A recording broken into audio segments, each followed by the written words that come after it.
Saya bahasa Jerman yang paling lancar. Yang kedua bahasa Inggris, baru bahasa Indonesia. Oh, oke. Kenapa? Alasannya bahasa Karena alasan Jerman? itu ya kenyataan. Karena saya tidak pernah sekolah Indonesia. Sedikit pun tidak.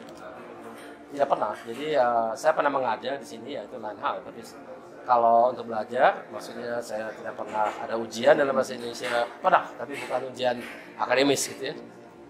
Tapi ya saya semua-muanya dalam bahasa Jerman. Oke. Kecuali MBA saya dalam bahasa Inggris. Itu pernah, tapi bahasa Indonesia nggak pernah. Hanya ya secara informasi. Jadi otomatis bahasa yang paling lancar itu memang bahasa Jerman. Ya. Bahasa Indonesia mungkin sekarang sudah lumayan bagus ya, jadi udah 90% dari bahasa Jerman saya mungkin. Tapi bahasa Jerman saya masih tetap lebih bagus.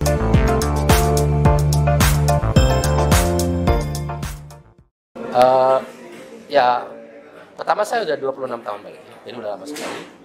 Dan bukan balik, saya dulu sebelum saya kesini saya nggak pernah tinggal di sini. Jadi saya lahir di Jerman, baru meninggalkan Jerman dengan umur 31 tahun. Jadi dari sekarang umur Mbak berapa? 21. Ya. Di umur Mbak, saya masih di Jerman. 10 tahun kemudian baru keluar dari Jerman, bayangkan. Begitu lama di Jermannya ya, lama sekali ya. Lama Jadi sekali. dengan umur 21 tahun saya nggak pernah tinggal di Indonesia. Ya datang sebagai tamu gitu ya, maksudnya sebagai berkunjung ke orang tua, saudara-saudara, adik saya juga menetap di sini, tapi saya nggak pernah. Berarti yang menjadikan alasan Bapak sekarang Itu ya menetap pertama di ya Indonesia? karena saya ingin pulang untuk ikut membangun negara dan bangsa. Kedua saya ada kesempatan untuk bekerja dan berkarir di sini. Ketiga ya saya memang suka dengan negara itu. Iya tapi ya memang kenyataannya ya memang sampai dengan saya umur 31 tahun saya di Jerman. Kemudian saya bawa ke Amerika dan dengan umur 33 saya pindah ke Indonesia untuk pertama kali. Ya. Sekarang udah 26 tahun ya jadi ya. Jadi semakin lancar bahasa Indonesia juga gitu ya? Kalau sekarang saya sudah bagaimana ya?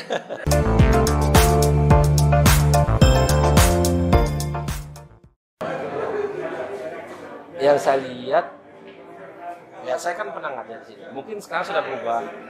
Tapi waktu saya mengajar, kalau saya mengajar itu jarang sekali ada yang bertanya. Jadi mungkin sekarang sudah berbeda ya. Saya tidak tahu. Ini kan 22.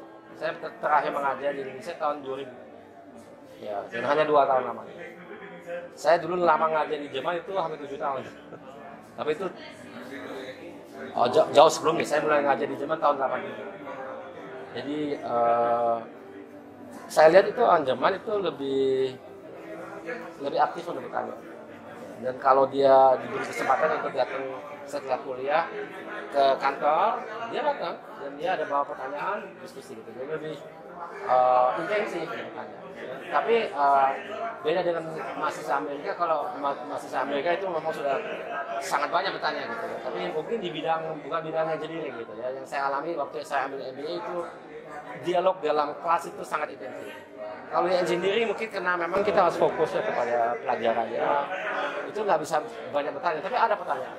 Kalau di saya itu yang saya lihat itu nggak pernah ada. Dulu ya. Mungkin sekarang beda ya, mungkin karakter mahasiswa di tahun 2020 ke atas beda dengan tahun 90-an saya lihat. Mungkin ada, ya saya kira mungkin ada keseganan untuk bertanya atau saya nggak tahu. Selain dari itu, ini tidak terkait dengan prestasi gitu ya. Bisa saja mahasiswa kita lebih mengerti daripada mahasiswa di Jerman ya, tapi sikapnya berbeda. Lebih aktif, ya. Di engineering mungkin ya. Kalau di lain bidang mungkin saya tidak tahu. Ya.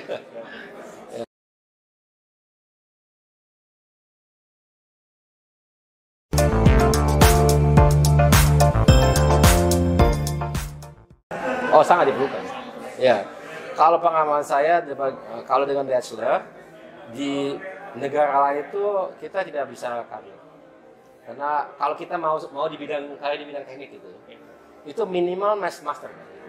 Kalau bachelor itu cuman ya bisa membuka pintu masuknya gitu ya, bisa masuk. Tapi untuk karir itu kalau kita mau karir di bidang teknik, alangkah baiknya ambil master. Ya. Kalau PhD itu memang sudah beda lagi ya. Ada yang beranggapan kalau PhD itu kalau kita mau menjadi peneliti. Ya.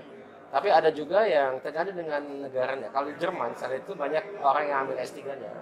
dia setelah itu tidak dia tidak tetap di universitas.